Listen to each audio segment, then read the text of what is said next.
Bismillahirrahmanirrahim. Ditën e sotme, teksa po udhëtoja nga aeroporti i Vienës drejt qytetit të Linzit, më shoqëroi një pamje gati befasuese. Një pamje që nuk haset çdo ditë dhe që gjithsesi më mori për dorë dhe më angazhoi të mendoj gjatë gjithë rrugës rreth sa argumenteve nga Kurani familart dhe hadithet e pejgamberit alayhi salatu wasalam që kanë të bëjnë me thellësinë e gjithë secilit prej nesh, me thelbin e gjithë secilit prej nesh. Çfarë kishte ndodhur dhe me çfarë po befasohesha. Pothuajse kretë rruga ishte e mjegullt. Pra një mjegull e dendur na shoqëronte nga Vjena deri në Linz. Akoma dhe tani mjegulla vazhdon të shfaq hiret e saj e të përhapet gjithandej pa mëshirë, duke mbuluar thuajse çdo gjë. Rrugës syt më kapnin detaje të vogla nga ca pamje që në ditë të zakonshme janë mahnitse. Një natyrë e mrekullueshme, pemë, gjelbrim, male, kodrina, borë, por jo vetëm, që gjithsesi sot ishin thuajse inekzistente. Mjegulla me perden e saj më futi në mendime. Subhanallah, një person i cili vjen për herë të parë në këtë vend dhe kur kthehet në vendlindjen e tij dhe pyetet se ku ki qenë, ai mund të thojë me shumë sinqeritet që isha në një vend ku dominonte dhe mbizotronte mjegulla. Aty nuk kishte as gjelbrim, as pemë, ose gati pash disa forma apo hije pemësh. Aty nuk kishte as lumë, thonë se këtu kalon Danubi, po këtu nuk kishte Danub. Thonë se këtu ka male me borë, po këtu nuk kishte male me borë. Thonë se këtu ka fusha me gjelbrim edhe me një bimësi edhe një mrekulli të Zotit të gjithësisë, por që unë nuk e pash. Dhe kjo është e vërtet, por në të vërtet, realiteti është krejt ndryshe. Realiteti i përngjet gjendjes së një njeriu i cili kur bën një gjuna, siç thot pejgamberi alayhi salatu wasalam, atij në zemrën e tij i vendoset një pikë e zezë. Nëse ai kërkon falje dhe pendohet, ajo pikë e zezë fshihet, edhe zemra ndriçohet. Mirë po nëse ai nuk kërkon falje dhe nuk pendohet, dhe sërish gabon, ato pikat e zeza bëjnë efektin e kësaj mjegulle. Pra e fshin imazhin real të asaj çfarë është mrekulli për mrekullive të Zotit.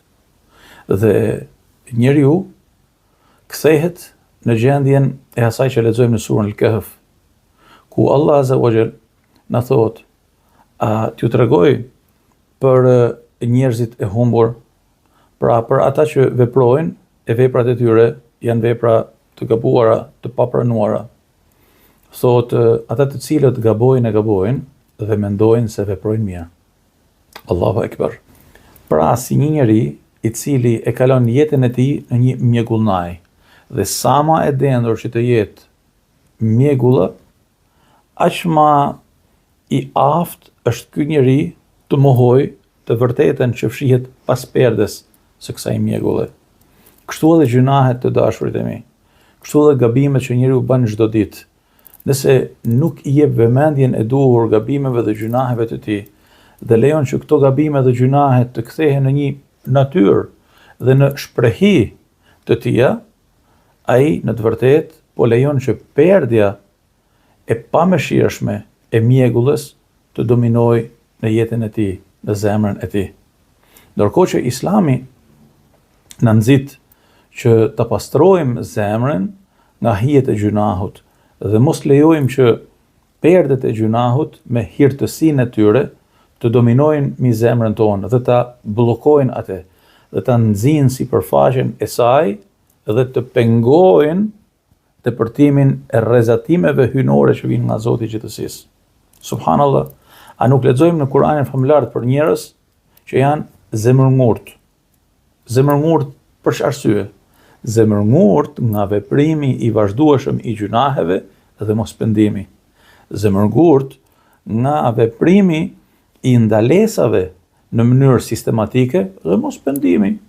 Pra, njerëz që nuk besojnë në Zotin, njerëz që nuk kanë frikë Zotin, njerëz që nuk besojnë në të përtemën dhe zemrat e tyre vetëse pikëzohen, marrin nga një pikë të zezë çdo ditë, 1 pikë, 2 pikë, 10 pikë, kush e di sa pikë, derisa shtresa kryesore mi sipërfaqen e kësaj zemre është e zeza. Zoti na ruaj dhe na udhëzoft. Prandaj pejgamberi alayhi salatu wasalam, siç transmetohet, ka thënë se zemrat ndryshken dhe pastrimi i këtij ndryshku është dhikri i Allahut.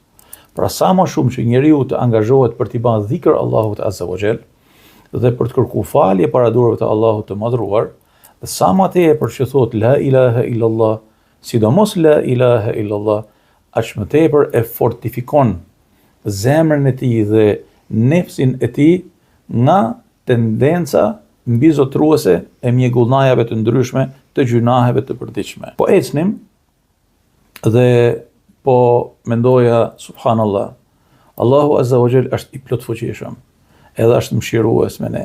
Allahu azza wa jall na dërgon sinjale si kjo mjegull për të na thënë, o robët e mi, o të dashmet e mi, kujdes nga mjegullnaja reale dhe mjegullnaja e vërtet, ajo që u pengon pamjen për të pa të vërtetën dhe për të ndjek atë, dhe nga ajo mjegullnaj e cila ju verbon zemrat dhe nuk lejon depërtimin e dritës time në thellësinë e këtyre zemrave. La ilaha illallah, la ilaha illallah. I patëmet është Zoti i gjithësisë, i cili në çdo sinjal prej sinjaleve të tij verse na tërheq vëmendjen për t'u përmirësuar, për të kap veten në dorë, për t'u rrit, për t'u nalësu në sytë e tij e për t'u përmirësuar në marrëdhënie me njëri tjetrin. Jemi akoma në Ramazan, Allahumma lakal hamd, dhe është koha për t'u penduar, për të kërkuar falje, për të shtuar dhikrin, për të shtuar leximin e Kur'anit dhe për t'u angazhuar para durave të Allahut azza wa jall, për t'u ndarë një herë për gjithmonë nga gjendja e mjegullnajes. Allahu ju dashur.